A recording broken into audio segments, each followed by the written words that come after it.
Hi guys, I'm Suprabha. In this video, we'll move on to the next point called maxima and minima or maximum and minimum points. These points are also called as extrema. As the name itself suggests, it is the largest and smallest value of the function. Let us understand it through a graph.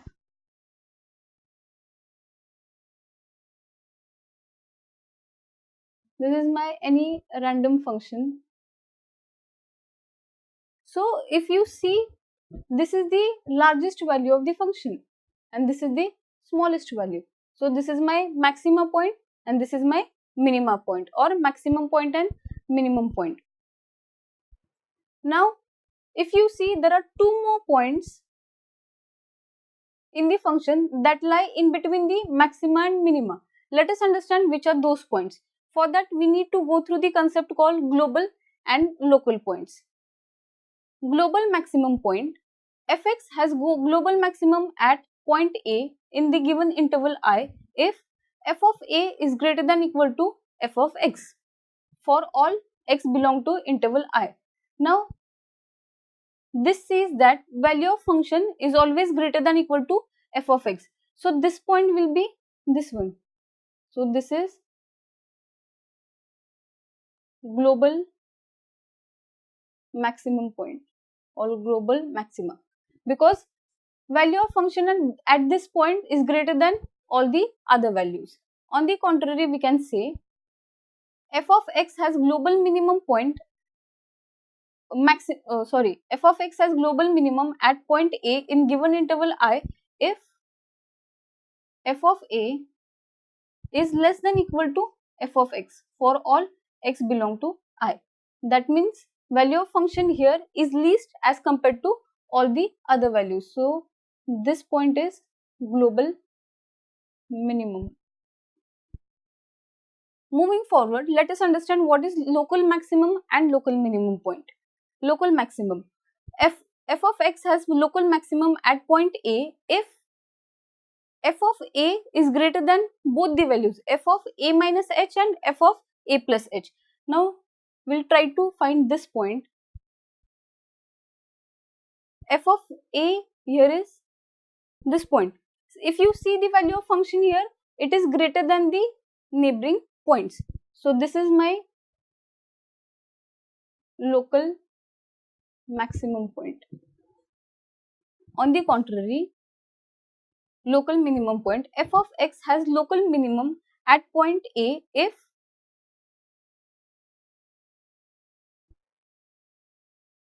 f of A is less than its neighboring points.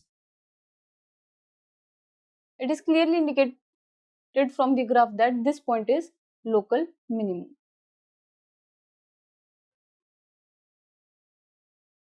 So this is all about the global maximum point and maximum and minimum and local maximum and minimum point. Now if I try to draw one more graph, something of this kind.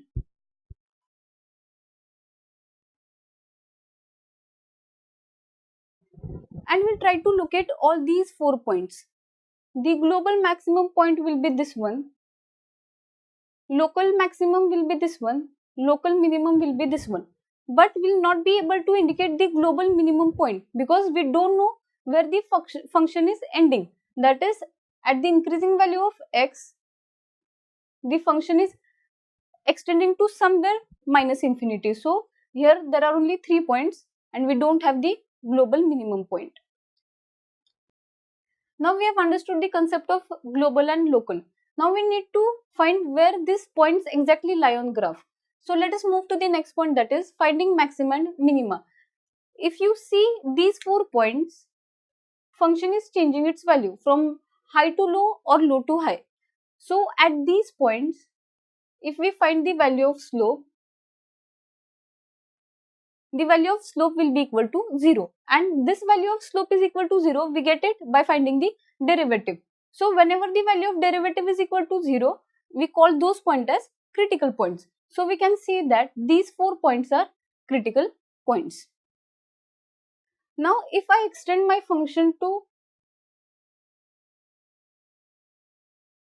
this kind, now I cannot say that this point is maxima or minima, because function is not changing its direction from low to high or high to low, but slope here is equal to 0. Such points are called as saddle points.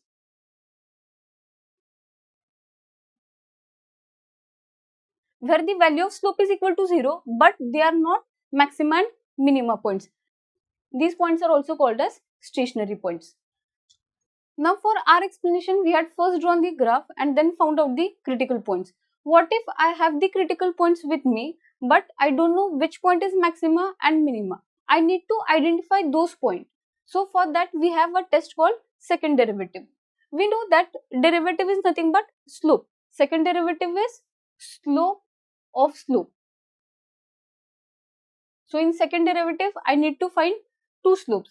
If that value of, in this case, if you see slope of slope, the value of function is increasing. Increasing in the sense it is greater than 0. If it is increasing, that is greater than 0, that point will be minima. Similarly, if the value of slope is decreasing, that is less than 0, then the value will be maxima.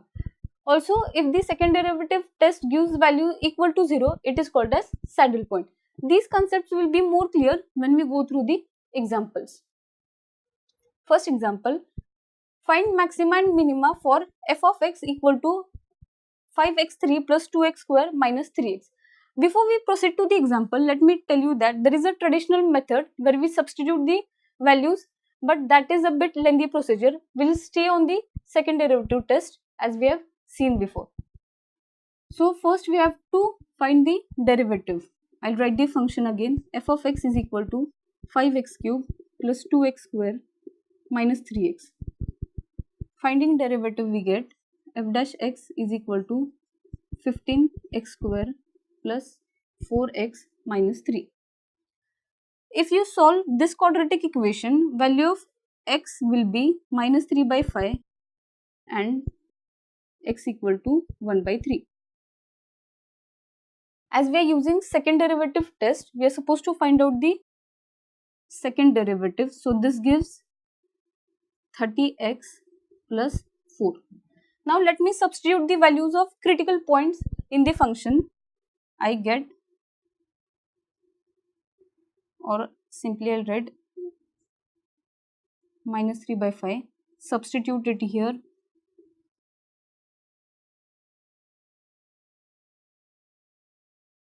So this is minus 14.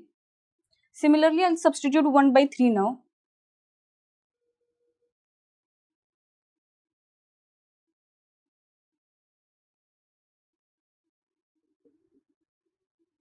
Ten plus 4 gives 14. So these are our maxima and minima points. Graph is not needed, but for our understanding, I'll simply draw a graph. It will somewhat look like this.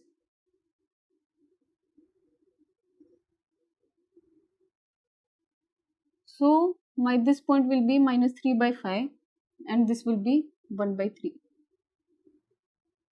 We'll move on to the next example. Find maxima and minima for f of x equal to x cube minus 6x square plus 12x minus 5. We'll use the same procedure here. I'll directly find the derivative. It is 3x square minus 12x plus 12. Now we'll divide it by 3. We get minus 4x plus 4. So this is x minus 2 whole cube. So value of x will be 2, 2. Let us go for the second derivative. This will be 2x minus 4. Let us substitute the values here. So this is nothing but 0. If you see f double dash x or the second derivative, saddle point.